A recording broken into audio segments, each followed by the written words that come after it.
Hello, I'm Delena. I'm one of the founding owners of the Brookside Barkery in Bath. We opened up our first all-natural pet food store in 2003, focusing on all-natural pet foods for dogs and cats.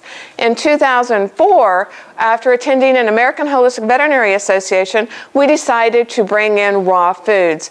At this conference, we learned that the reason why our animals were not being well, and there were a lot more ailments, a lot more allergens within them, was because we were not feeding them the diet they were created to eat. One of the main ingredients we were lacking in our pet food diets is meat.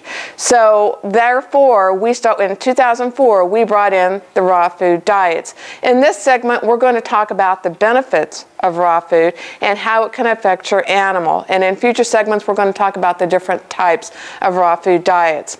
A lot of dogs and cats can digest raw foods a lot easier than dry kibble because it's not processed. Again, they use a lot more minerals, a lot more vitamins because of the unprocessed part of it. They digest it, stays in the gut for a very short time because all that is now being utilized. It's nourishing the skin, it's nourishing the coat, and therefore their animal is going to be a lot healthier at the end. We always try to let the people know that if they want to start with a raw food diet, maybe go with a beef or a lamb, because some animals are more prone to chicken allergies. So this way it will be a little bit more allergen proof. So after they have done well on a beef or a lamb type of diet, they can switch to a poultry type of diet like a duck or chicken or turkey. You will notice that the stools are smaller because of the minerals and vitamins have been neutralized or utilized more efficiently, and they will become calcified. That means after they eliminate, after a couple of days, it will turn white and turn into a powder. It's really good for the pooper scooper out in the backyard. If your dog doesn't seem like they're doing well on raw, you might try searing it a little bit in coconut oil, salmon oil. You know, you can even do a little bit of olive oil. You don't want to cook it thoroughly, just sear it and try that. And there are some animals that don't do well on raw at all. At this point, you will know if your animal can handle the raw. One of the things that a lot of people do is they forget to treat raw food as they would if they were cooking. Always clean up afterwards. Disinfect the bowl. Wash down your area. Wash your hands. So those are some of the things that you really need to consider when switching to raw. Some of the other benefits about raw is that it reduces the risk of allergens because you're not incorporating grains into the diets.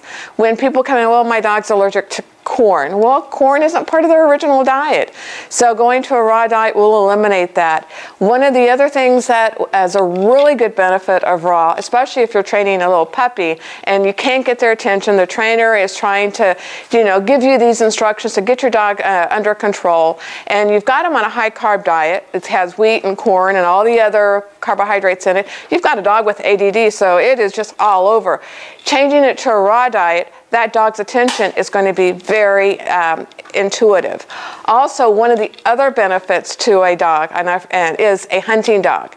If you have a hunting dog and you're feeding them a high carb diet, they cannot concentrate on their task at hand. When you feed them a raw diet, their intuition is more intuitive, their smell is more innate because you're actually giving them the more nutrients to benefit from what they were created to do. Another thing with the benefits of raw diets, less shedding. You're going to have a healthy coat, it's going to shed less, and you're going to be a happy housekeeper. And one of the other benefits is brighter eyes. A lot of dogs, as they age, their eyes get cloudier. And one of the things that I have noticed when I had on one of my older dogs is when I switched her to a raw food diet, her vigor came back, her energy came back, her eyes became clearer. And actually, she's 14. And when we go to the dog park, people don't believe she's 14 years old. She runs, she plays, she just is like an 8-year-old dog, and she's been on raw for 6 years. And also, you're going to have fewer vet visits. Some of the times when you go to the vet, it is because of an allergen, it's because of another ailment or whatever. Going to a raw food diet will eliminate those visits, and you're going to have a happier, healthier pet and not a wealthy vet. One of the other things is cleaner teeth, because they're not chomping on dry kibble, which builds up plaque and tartar, and they're eating actually a raw food diet, which contains enzymes to help break off those plaque and tartar, and therefore you don't have to have their teeth cleaned. We'll incorporate raw bones, but that is in a different segment. We'll talk about that. One of the other benefits of raw food is weight control. As we know, our dogs, as they get a little older, they become a little less active. They don't run and play as much. Now they're getting a little heavy belly, and they, just get a little bit more rotund. Eliminate those carbohydrates, and then therefore their weight will be controlled a lot easier. And also that dog odor. When you do a high processed kibble diet, a lot of chemical processing goes into that. It doesn't matter if you bathe your dog every month, whatever, you're still going to have that wet dog odor smell. That is the chemicals within those foods.